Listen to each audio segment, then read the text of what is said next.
In front of me is Samsung Galaxy S24 and today I would like to show you how you can add audio or video file to text message.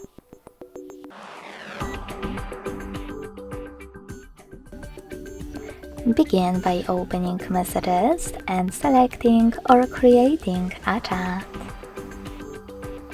Now click on this plus at the bottom left corner and click on Audio option.